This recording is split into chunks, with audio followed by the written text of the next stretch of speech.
चाणक्य नीति अध्याय 2 लक्ष्य नहीं तो जीत नहीं। नमस्ते दोस्तों, स्वागत है आपका चाणक्य नीति के अध्याय 2 में। अगर आपने चाणक्य नीति के पहले अध्याय को नहीं देखा है तो इस वीडियो के डिस्क्रिप्शन में आपको वीडियो की लिंक मिल जाएगी। तो चलिए शुरू करते हैं आज का वीडियो।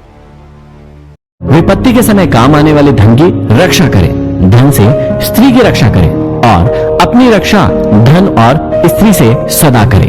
अर्थात संकट के समय धन की जरूरत सभी को होती है, इसलिए संकट काल के लिए धन बचाकर रखना उत्तम होता है। धन से अपनी पत्नी की रक्षा की जा सकती है। अर्थात यदि परिवार पर कोई संकट आए तो धन का लोभ नहीं रखना चाहिए, परंतु यदि अपने ऊपर कोई संकट आ जाए तो उस समय उस धन व स्त्री दोनों का ही बलिदान कर देना चाहिए।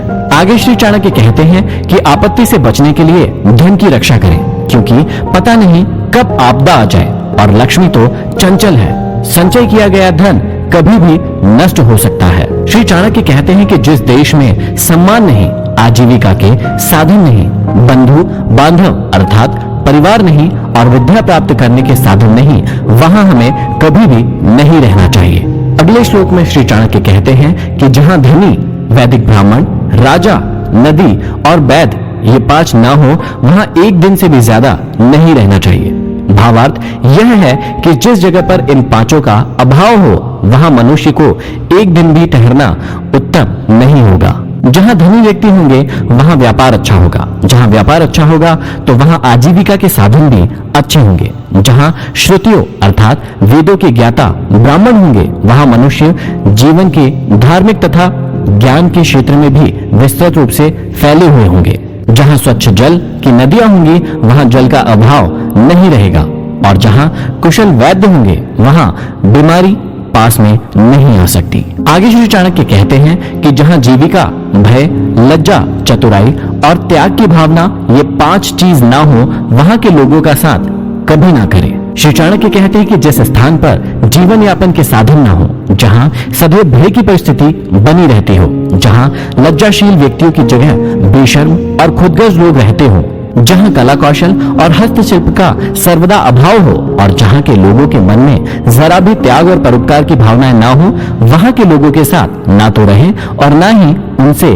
कोई व्यवहार रखें।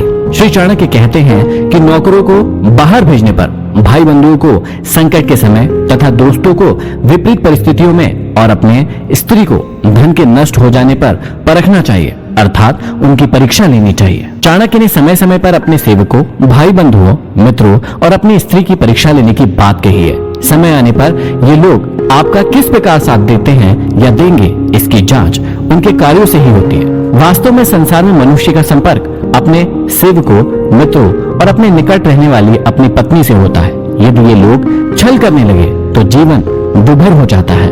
इसलिए समय समय पर इनकी जांच करना जरूरी है कि कहीं ये आपको धोखा तो नहीं दे रहे हैं। आगे समझाते हैं कि बीमारी में, विपत्ति काल में, अकाल के समय, दुश्मनों से दुख पाने या आक्रमण होने पर राज दरबार में और शमशान भूमि में जो साथ रहता है वही सच्चा भाई बंधु अथवा मित्र होता है। श्री चाणक्य समझाते हैं कि जो अपने निश्चित कर्मों तथा वस्तु का त्याग करके अनिश्चित की चिंता करता है उसका अनिश्चित लक्ष्य तो नष्ट हो ही जाता है, निश्चित भी नष्ट हो जाता है।